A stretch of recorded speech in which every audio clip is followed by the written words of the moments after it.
Hello, everyone. My name is Dr. Michael Brown, and this is 3 Words. Today, I talk with Steve Rieske, counselor, pastor, thought leader, entrepreneur, about the concept of happiness. Does happiness exist? What is happiness? What is this craving that we have as a culture for always being happy? Steve Rieske does what he always does in our conversations together. He provides insights, illustrations, amazing stories to help us understand how to truly be happy without chasing happiness. Enjoy the episode. Steve Rieske, great to have you with me today in our new 3 Words podcast studio. It's good to be here. Thought leader, counselor, therapist, pastor, friend. I love listening to your insights, which is why I'm so excited to have this particular conversation today. Kick us off with our 3 words. Okay. Stop chasing happiness.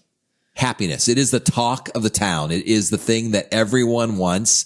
If you talk to any human being and says, what do you want in life? I just want to be happy. Mm-hmm. Is it achievable? Is it possible? What is happiness? Okay. So before you ask what is happiness, when I said it, I heard myself say, stop chasing happiness like I'm some sort of oppressor who wants you to not be happy, right? And so it feels like if I stop chasing happiness, I'll never have it. But it's actually the chase of happiness that causes us to not have it. So it's not stop chasing happiness, it's stop chasing happiness. But what is it? Well, happiness is a feeling, and feelings are terribly important. Like, maybe you remember there's a commercial a couple years ago where, the sergeant from one of the Vietnam War movies is a therapist in the commercial. And, the client is whining about his feelings. And he goes, you know what makes me sad? You mamby-pamby. He like throws a box of Kleenex at him as though counseling is either this indulgence of our feelings or there's this sort of response to it that we shouldn't have them.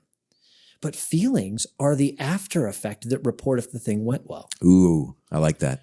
So, a lot of our study of feelings in terms of emotions can actually pull off of our feelings of our sense of touch or our ability to feel, because there is a disease of a person who can't feel.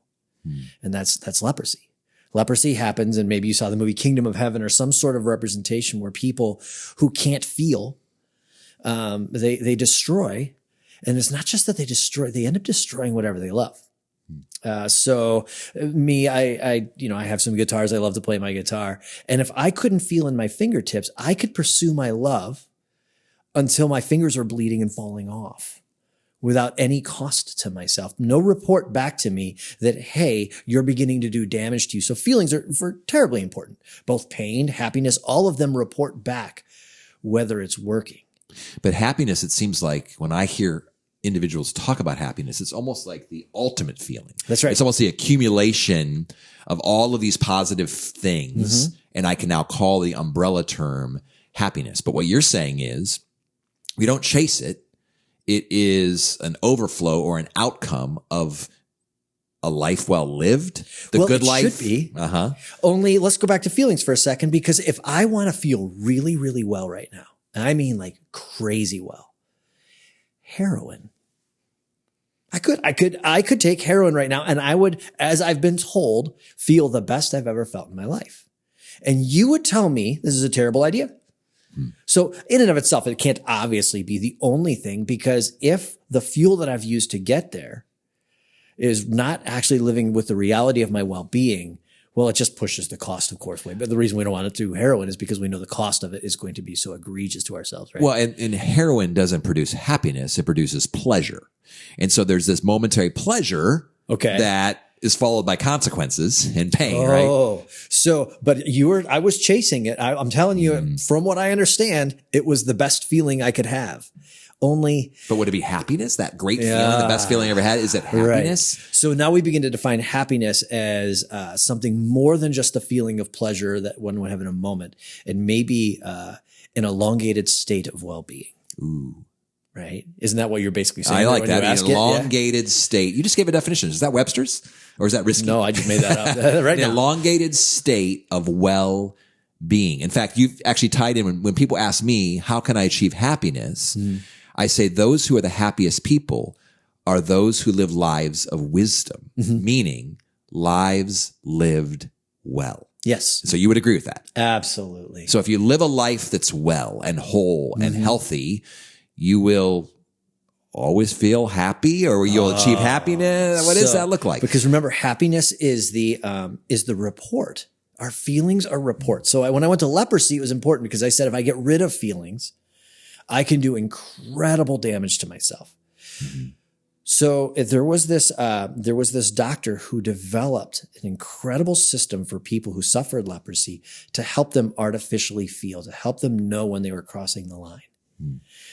Touching something that was hot or touching something that would hurt them. Okay. Yes. Well, here's the craziness.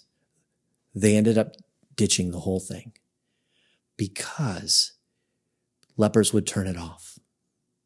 You see, I wanted to keep going with my playing guitar. I wanted to keep going with this thing that I wanted. And when the system was telling me I should be feeling pain, I wanted to keep going. And it's just a flick of the switch and it's off. And so what happened was people wanted to keep the thing they believed was giving them well-being, even when the report back should have been, it is no longer giving you health or well-being physically, right? Which is crazy that we want this very bad. So one of the reasons chasing happiness is so dangerous is we can begin, because remember, happiness is just a report back from our feeling system that the system's working well, that we are well. But what if I want happiness, but I'm not, as you've said, using wisdom or using the things that produce long-term well-being? And so another example of this phenomena, it happened in the 90s. The baseball player Steve Garvey was on these commercials for a diet drug that you could take that was going to magically trap the fat. The commercial said, eat anything you want and you won't get fat because this drug is going to go in there and it's just going to find the fats and then help you expel it from your body. And of course, it was all fraud. And there were all these lawsuits about it, but it was all over TV. If you're Gen X or older and remember that sort of thing. And you see, I want the outcomes of having lived healthy. And of course, I often joke about it, I think on these podcasts too, that for me, one of the things that I also want is donuts. I do. I love donuts. I had a donut yesterday. It was so good.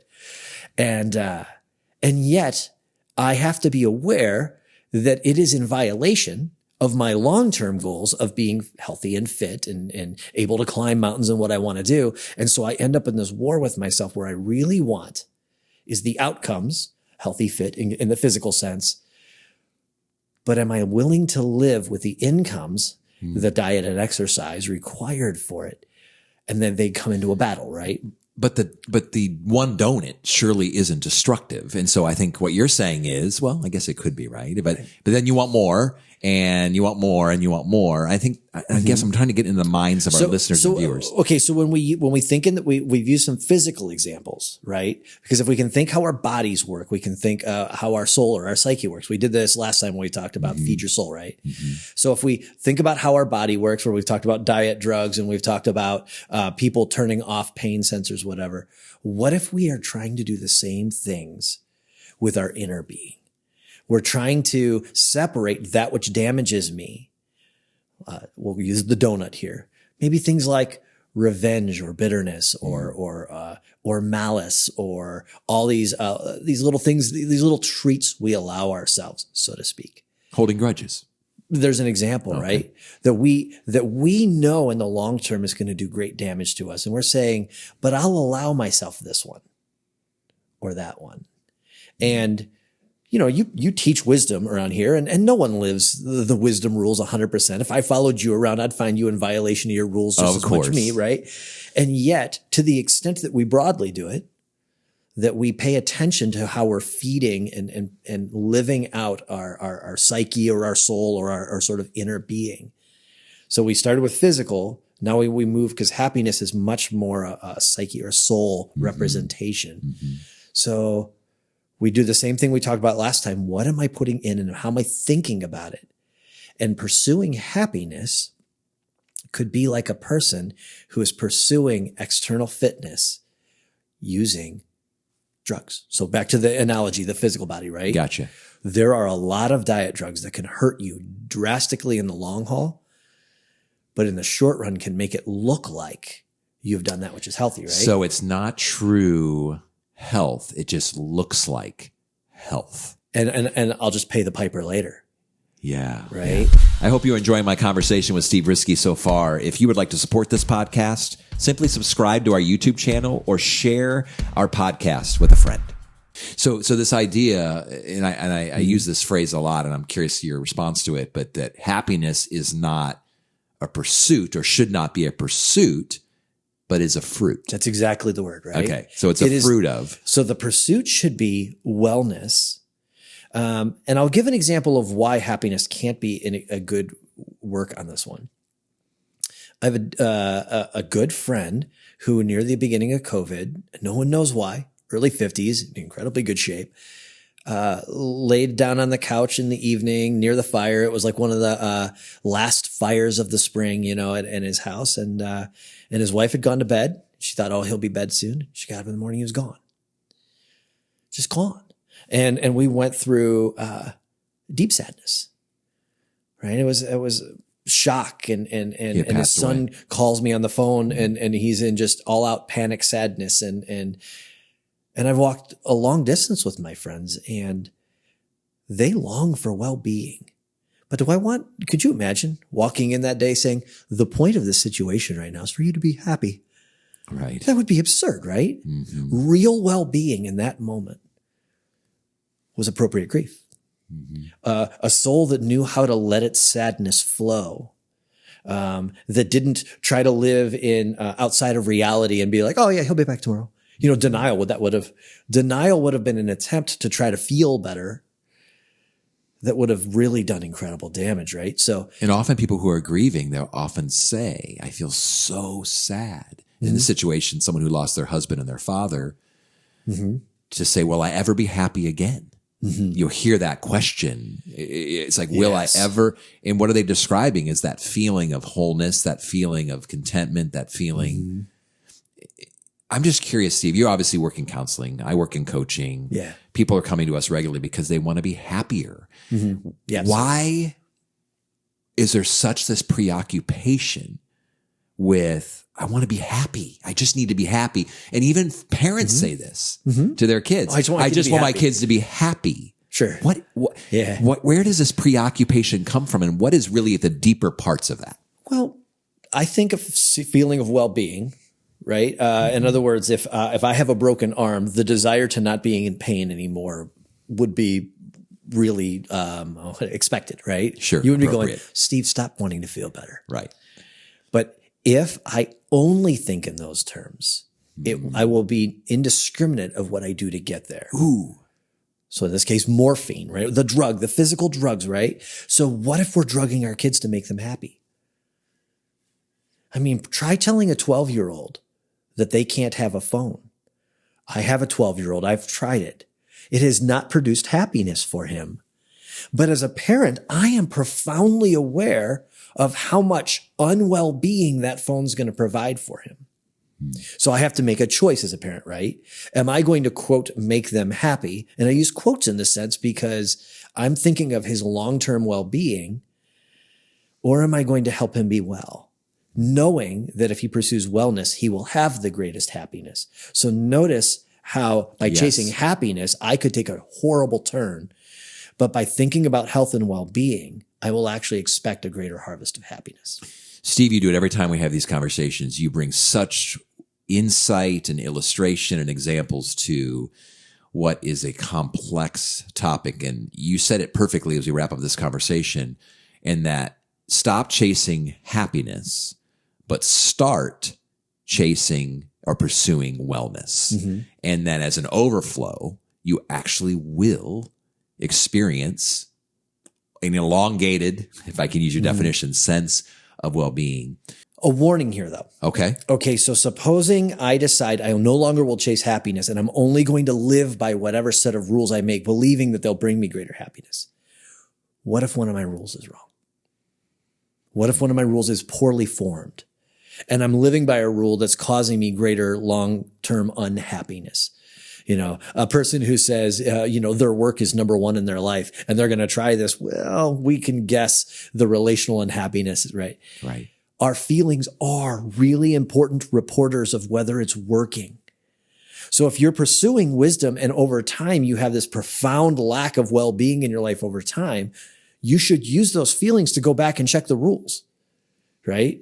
Oh, I'm feeling profoundly unwell. I've turned into a workaholic and everyone in my life hates me. Maybe my rules didn't work in this case, right?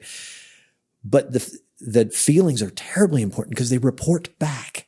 So we need to be ongoing. We need to be regularly examining our lives. That's right. And really taking time to pause and reflect. Mm-hmm. Is this working? But also I would imagine you'd say living out our lives in the context of community will also help, because if someone around you is seeing that you're unhappy and you keep doing the same things, they might say, that doesn't seem to be, in allowing that kind of input from those outside of you. Because obviously when we're in our own minds and our own hearts and our own lives, we don't always see as clearly as we should. So on one ditch is pretending happy if feelings don't matter and happiness doesn't matter, and just living by wisdom and without any feedback. That's going to live like the leper.